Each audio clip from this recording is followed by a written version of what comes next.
CS14లో ఎట్లయితే నువ్వు చిన్న చిన్న పేద బిడ్డలని 80 గజాలు 100 గజాలకు ల్యాండ్ అమ్ముతున్నావో దొంగ రిజిస్ట్రేషన్స్ ఆ కాగితాలు సృష్టించి, అట్లనే గాజుల రామారావులు కూడా అదే చేస్తున్నారు. 80 గజాలు 100 గజాలు పాపం వాళ్ళు కష్టపడి సంపాదించుకున్న డబ్బుతోని మీరు అమ్ముతున్నారు, దగ్గర ఉండవి మీరు అట్లా సెటిల్మెంట్స్ చేస్తున్నారు. ఇప్పుడు ఏమవుతుంది, సడన్గా హైడ్రాన్ మేము మాసంటోళ్ళం తిట్టగానే పోయాడ పేదవాళ్ళ గుడిసెలు కూడా కొడతారు. మీకేం నష్టం అవుతుంది? ఆ పేదవాళ్ళ మీద కూడా మీరు ఏరుకుంటున్నారు పైసలు. అన్యాయం మీద 307 సర్వే నెంబర్తో నాకు సంబంధం లేదు. నా భర్త ఫోటో ఏదైతే చూపించారో దాని గురించి నేను ఇప్పటివరకు ఎక్స్ప్లెనేషన్ ఇచ్చిన.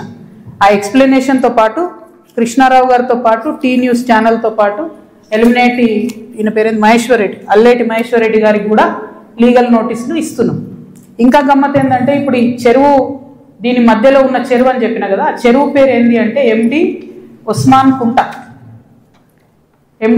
కుంట. ఇక బీఆర్ఎస్ ప్రభుత్వంలో కేటీఆర్ గారి హయాంలో అద్భుతంగా ఏం జరిగిందంటే బోల్డని చెరువులను ప్రైవేట్ బిల్డర్స్కి డెవలప్మెంట్కి అండ్ బ్యూటిఫికేషన్ కానీ ఇచ్చారు. ఇంట్లో కొన్ని జెన్యూన్ ఉన్నాయి, మంచినే వాళ్ళు పాపం బ్యూటిఫికేషన్ చేసారు CSR కింద. చాలా మటుకు ఎట్లున్నాయంటే ఇప్పుడు ఈ ఎవరైతే ప్రణీత్ బిల్డర్స్ ఉన్నారో ఆ ఫోటో వాటి ఆ మొత్తం 71 ఎకరాలు కట్టినటువంటి ప్రణీత్ బిల్డర్కే ఈ ఉస్మాన్ కుంట చెరువు డెవలప్మెంట్కి ఇచ్చారు. ఇస్తే ఆయన ఏం చేసిండు, దాన్ని డెవలప్ చేసి ఊరోళ్ళకి ఇవ్వకుండా డెవలప్ చేసి అందులో 4 ఎకరాలు మింగి ఆ 4 ఎకరాలలో 8 విల్లాలు కట్టి చుట్టూ కాంపౌండ్ వాల్ పెట్టి జనంకి అవకాశం లేకుండా వేసారు.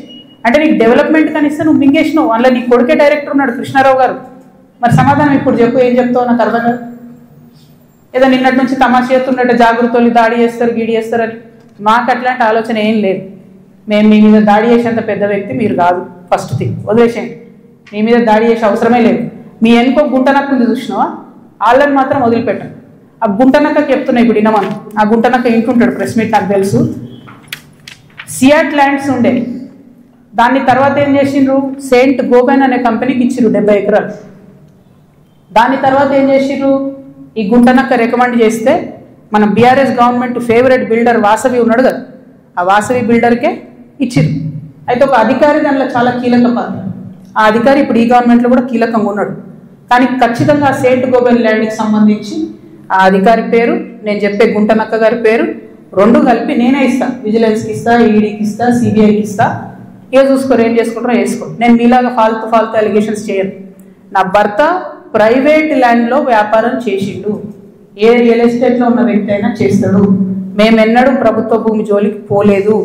ప్రభుత్వానికి ప్రజలకు నష్టమయ్యే 1 రూపాయి పని కూడా మేము చేయలేదు. మీరు అనవసరంగా లేనిపోయిన అలిగేషన్స్ నా మీద వేసి ఈమె ఏదో జనం బాట పేరుతో జనంలో పోతుంది, ఈమె డిస్టర్బ్ చేద్దాం, మైండ్ ఖరాబ్ చేద్దాం అనే ఆలోచనలు పెట్టుకుంటే మాత్రం నేను చూస్తూ ఊరుకోను. ఇవాళ జవాబు ఎందుకు ఇస్తున్నా అంటే నేను మీలాగా వెన్ను చూపించి పారిపోయే వ్యక్తిని కాదు. నా మీద వచ్చిన అలిగేషన్కి